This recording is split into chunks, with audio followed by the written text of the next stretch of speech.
les impacts sur le taux de change vis-à-vis du dollar canadien et de l'euro ont été assez variables ces dernières années. Tout d'abord, les deux monnaies qui concernent les francophones s'étaient effondrées par rapport au dollar américain.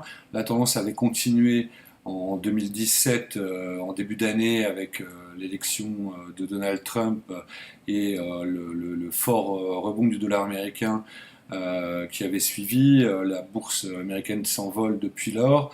Il y a eu quand même un certain rééquilibrage de la monnaie en cours d'année. Le dollar canadien est un petit peu remonté, l'euro aussi, donc c'est plutôt des bonnes nouvelles pour toutes les personnes qui attendaient avant d'investir, avant d'acheter aux États-Unis, en Floride en particulier, pour le cas qui nous concerne. Donc c'est plutôt très sain. Maintenant, je ne pense pas qu'on puisse parier sur une tendance inverse.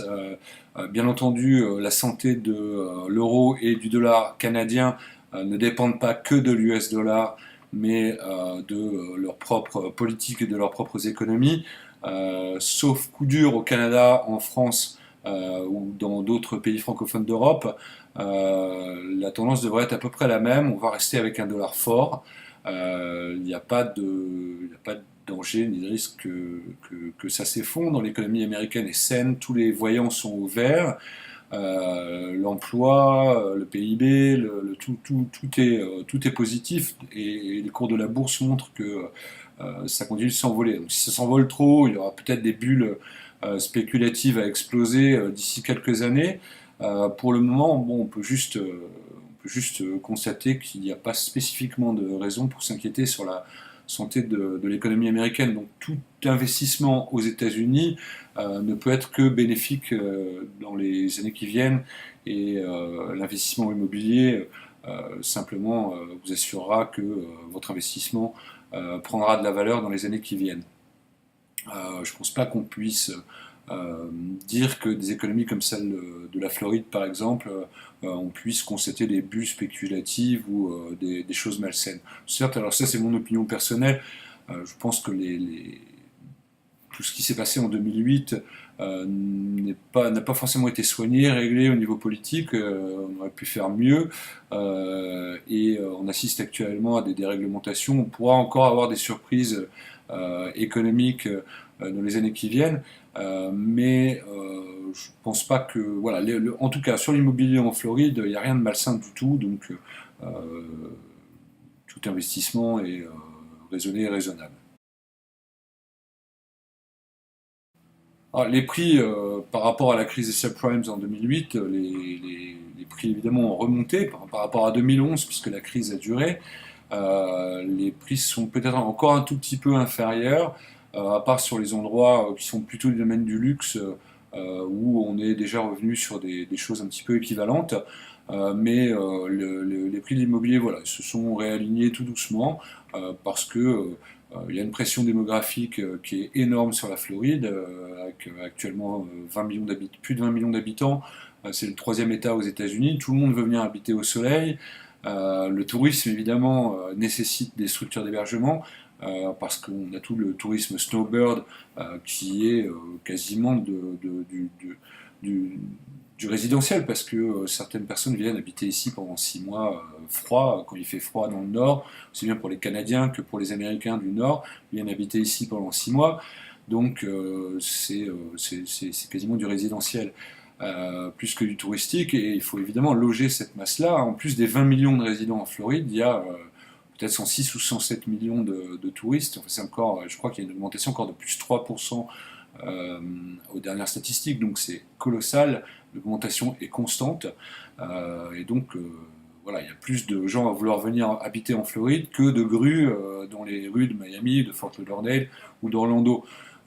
Donc fatalement, les prix ne peuvent pas baisser. Ils ne sont pas du tout surestimés, à part sur des endroits un petit peu luxe, les rivières de Fort Lauderdale, Miami Beach, ou des endroits un petit peu protégés comme l'île de Palm Beach. Mais autrement, on ne peut pas dire que les prix soient très hauts, surtout par rapport à la demande. Euh, Après, maintenant, sur les taux de rendement, bon, mais justement, là où il y a des petites variations, c'est qu'en Floride, il n'y a pas que des vacanciers ou des snowbirds. Il y a aussi des gens qui sont là pour travailler. Or, le prix de l'immobilier est parfois sans rapport avec les salaires que peuvent gagner les salariés moyens de Miami. Et il y a de plus en plus de quartiers où il devient difficile de se loger quand on a un salaire normal. Pour les taux de rendement, on peut toujours faire le pari des paris classiques qu'on connaît bien en Floride, comme acquérir des biens à Miami, Miami Beach par exemple, ou dans les quartiers luxe et se faire plaisir en spéculant sur des choses à haute valeur. Euh, Moi personnellement, j'aurais tendance à conseiller d'être raisonnable et de regarder là où les taux de rendement sont les meilleurs. Ça va être justement des endroits où les gens achètent, où les gens ont besoin de louer euh, pour, euh, pour, euh, pour travailler en Floride. Alors, ce sont certains quartiers de Miami qui se développent, comme Midtown par exemple, euh, et puis des villes comme Boca, par exemple, Boca Raton, le centre, l'ouest de la ville, évidemment pas près des plages, parce que c'est plutôt destiné au tourisme, aux villégiatures, mais les centres-villes ou un petit peu vers l'ouest, vous trouvez des bons quartiers, par exemple à Deerfield ou à Fort Lauderdale, où les gens ont besoin de louer pour aller travailler. Là, vous êtes sur des choses qui ne sont pas du tout saisonnières et qui peuvent avoir des très bons taux de rendement. Vous pouvez faire quelques paris aussi sur certains quartiers, mais sans faire de paris. Bon, voilà, il y a des grandes villes comme Sarasota, Tampa, Orlando, où les taux de rendement sont extraordinaires, supérieurs à ce que vous pouvez trouver en Floride. Alors, pour un petit rappel quand même pour ceux qui n'étaient pas là, euh, Miami Beach, vous pouviez trouver des appartements, des maisons à 3, 4, 10 fois moins cher en 2011 que aujourd'hui, à la veille de l'année 2018. Donc, effectivement, là, il y a eu des bonnes aubaines, comme disaient les Canadiens, et donc certaines personnes ont fait des bascules absolument invraisemblables euh, pour revendre aujourd'hui avec des marges qui sont spectaculaires, mais c'était encore une fois lié à la crise subprime. Donc aujourd'hui, on est quand même sur des choses qui sont beaucoup plus raisonnables et sérieuses. Voilà, vous pouvez avoir des taux de rendement à 5%, 8%, en fonction des endroits où vous êtes en Floride. Il y a une croissance constante, elle va continuer et elle n'est pas près de s'arrêter, mais en revanche, on est quand même plus sur des choses raisonnables. Et si vous voulez encore des aubaines, bon, mais il faut aller au tribunal récupérer des faillites personnelles et c'est quand même beaucoup plus rare que ça l'a été jusqu'à 2011.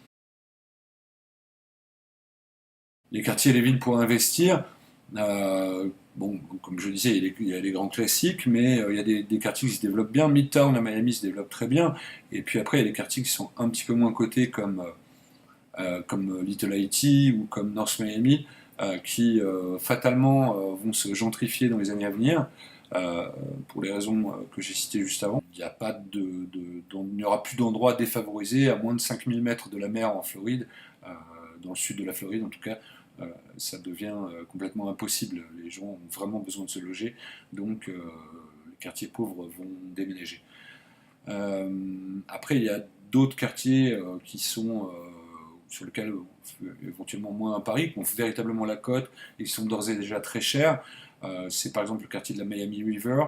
On est voilà, il touche le centre de Miami, il touche les gratte-ciel, juste un petit peu à l'ouest, le long de la rivière, Miami River. Et là, on a des tours qui s'élèvent un petit peu partout. Et voilà, c'est la ville verticale qui va continuer à s'étendre un petit peu à l'ouest du centre-ville actuel. Et puis sinon, on a des quartiers comme Wynwood aussi, où il y a beaucoup de projets immobiliers. Euh, il y a 6 ans, 7 ans, ce quartier était un quartier d'entrepôt délabré. Il s'est transformé progressivement, juste à côté du centre-ville, il faut préciser. Il s'est transformé progressivement en quartier des artistes, avec des galeries d'art un petit peu partout. Et puis, il se gentrifie complètement, et aujourd'hui, les artistes ont de moins en moins les moyens d'habiter dans le quartier, et à la place, on trouve des bureaux, des restaurants, et puis de plus en plus des habitations, des petits quartiers qui se créent, des petits centres avec centre commercial, habitation. Il y a des projets à n'en plus finir qui sont vraiment très bien. En dehors de Miami, maintenant, il y a aussi beaucoup de villes à se développer. On sait que Hollywood, par exemple, ou Dania Beach vont prendre en valeur énormément dans les années qui viennent. Et puis des villes entre Boca Raton et Palm Beach, comme Lake Worth ou comme Boynton, sont elles aussi toujours un petit peu déclassées aujourd'hui, qui demain euh, vont monter en gamme fatalement, comme ça a été le cas à Delray Beach, par exemple, dans les années passées. On est passé d'un endroit où personne ne voulait habiter à une station balnéaire extrêmement agréable aujourd'hui. Elle avait tous les atouts déjà pour le devenir et fatalement elle l'est devenue. Donc toutes les villes entre Palm Beach et Miami vont monter en gamme parce qu'il y a encore des endroits où, assez près de la mer, on trouve des poches de pauvreté. Pour les gens qui ne connaîtraient pas la Floride, ceci devait être précisé. Donc il y a des paris à faire sur l'avenir. Ceci dit, la Floride n'est pas limitée du tout au sud-est. Des villes comme Orlando ou Tampa, encore une fois, s'étendent énormément.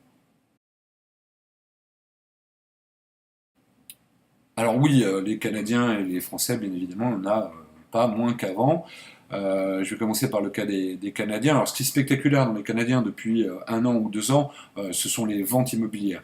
Il y a énormément de Canadiens à vendre pour une raison très simple. C'est pas parce qu'ils n'aiment plus la Floride, c'est parce qu'ils ont été des dizaines de milliers, des centaines de milliers à acheter au moment de la crise des subprimes entre 2008 et 2011. Donc aujourd'hui, voilà, vous n'avez pas moins d'agents immobiliers canadiens vu le nombre de ventes qui se font, d'autant que la commission en matière d'immobilier, elle passe par le vendeur, donc l'agent immobilier vendeur, donc c'est vraiment énorme. Il y a deux raisons à ça. D'abord parce que les aubaines ont été faites à ce moment-là, entre 2008 et 2011. Donc comme les cours de l'immobilier sont revenus très haut, mais les gens qui vendent aujourd'hui font une très très belle bascule. Euh, et puis l'autre raison, c'est que beaucoup de Canadiens ont acheté, non pas pour mettre en location, alors certes parfois pour faire un bon investissement, ils ont eu raison, mais d'un autre côté aussi pour simplement venir habiter eux-mêmes dans leur résidence en Floride, au moins pendant 6 mois de l'année. Beaucoup qui pouvaient se permettre de venir habiter pendant 6 mois étaient évidemment des retraités, ou s'ils avaient 60 ans, ça allait, mais s'ils avaient 65 ans, par exemple en 2008, ils approchent des 75 ans aujourd'hui, et c'est moins évident, par exemple pour les assurances, ça coûte très cher quand on dépasse un certain âge, si on n'est pas en très bonne santé, les primes d'assurance canadiennes pour venir séjourner aux États-Unis peuvent devenir rapidement très élevées. Puis bon, c'est moins facile de voyager quand même quand on arrive à un certain âge.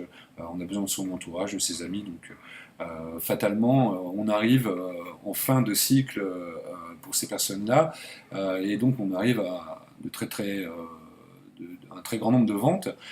Ceci dit, ceci étant précisé, on a l'impression quand même qu'il n'y a jamais eu autant d'achats d'un autre côté, à part pendant la crise des subprimes, mais si on l'enlève, on a à peu près 39 000 achats de Canadiens dans l'année écoulée aux États-Unis, dont un bon tiers, environ 13 000, ici sur l'État de la Floride. Donc je pense qu'en 2006, on n'était pas sur avant la crise des subprimes, on n'était pas sur des choses comme ça. Il y a un très très très grand nombre d'achats de Canadiens en Floride.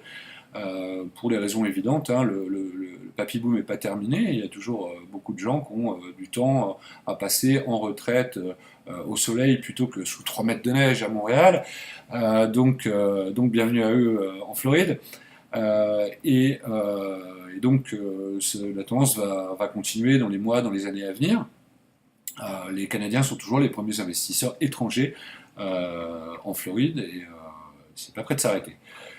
Pour les Français, donc on a toujours la même vague depuis une dizaine d'années, régulièrement, qui s'est un petit peu accentuée ces 5 dernières années pour une raison qu'on peut préciser aujourd'hui, pas spécifiquement pour les investisseurs, mais plutôt pour les immigrés, pour les gens qui veulent venir investir et travailler en Floride. Il y a 10 ans, la communauté française à Miami, on ne pouvait pas encore à l'époque peut-être parler de communauté francophone, il y avait plus une séparation entre les Canadiens et les Français, qui est moins évidente aujourd'hui, parce qu'on travaille tous ensemble ici. Et à l'époque, la communauté française était quand même plus petite et moins repérée depuis Paris, depuis la France en général. Les Français voyaient qu'il y avait beaucoup de leurs compatriotes à New York, à San Francisco, à Los Angeles. Or, depuis 10 ans, ça s'est accentué, et depuis 5 ans, c'est vraiment flagrant. Je trouve qu'on fait tous un travail, y compris un travail médiatique avec le Courrier de Floride. Enfin, on essaie de jouer notre rôle, en tout cas, de faire connaître nos avantages ici en Floride. Et la conséquence, c'est que je pense qu'on a été identifié un petit peu plus, et donc on a des plus grandes arrivées de Français par rapport à ce qui était le cas il y a une dizaine d'années. D'abord, il y a une accentuation de l'expatriation. Il y a de plus en plus de Français à s'expatrier, donc un gros pourcentage vers les États-Unis. Et, la Floride prend une part apparemment de plus en plus importante. Hein. On parlait de 500 créations d'entreprises par an, donc c'est assez important. La Floride devient ainsi une sorte d'évidence. Parce que comparé à New York, on est quand même un petit peu plus chaud, et comparé à la Californie, on est quand même beaucoup plus près de l'Europe quand on est à Miami, à Fort Lauderdale. Donc voilà. Euh, il faut préciser aussi donc que traditionnellement les Français étaient repérés à Miami, les Haïtiens à North Miami, et les Canadiens plutôt vers Fort Lauderdale, Palm Beach. Alors, ce sont des généralités. Hein. En tout cas, par rapport aux généralités, on peut constater, et du moins les professionnels constatent aujourd'hui de plus en plus, même si on ne peut pas trop encore le baser sur les statistiques, une plus grande diversification dans les acquisitions immobilières à tous les niveaux, une diversification géographique sur le territoire de la Floride. D'abord des grandes villes comme Orlando, comme Tampa, comme Sarasota ou Naples, ont de plus en plus été repérées pour leur qualité de vie, surtout les villes de la côte ouest. Au départ, bon voilà, les Français voulaient être entre eux, les Canadiens entre eux, les Haïtiens aussi, un petit regroupement communautaire. On se passe le mot pour se dire que telle ville est agréable et facile quand on est européen ou canadien. Aujourd'hui, donc, il y a une plus grande diversification, il y a de plus en plus d'achats, et à la fois des purs investissements, à la fois des personnes qui achètent pour louer une partie de l'année, et puis autrement des snowbirds qui viennent pendant 6 mois sur la côte, à Clearwater, Saint-Pétersbourg, Sarasota, Naples, parce qu'ils ont repéré que la qualité de vie est vraiment extraordinaire sur l'ouest de la Floride également.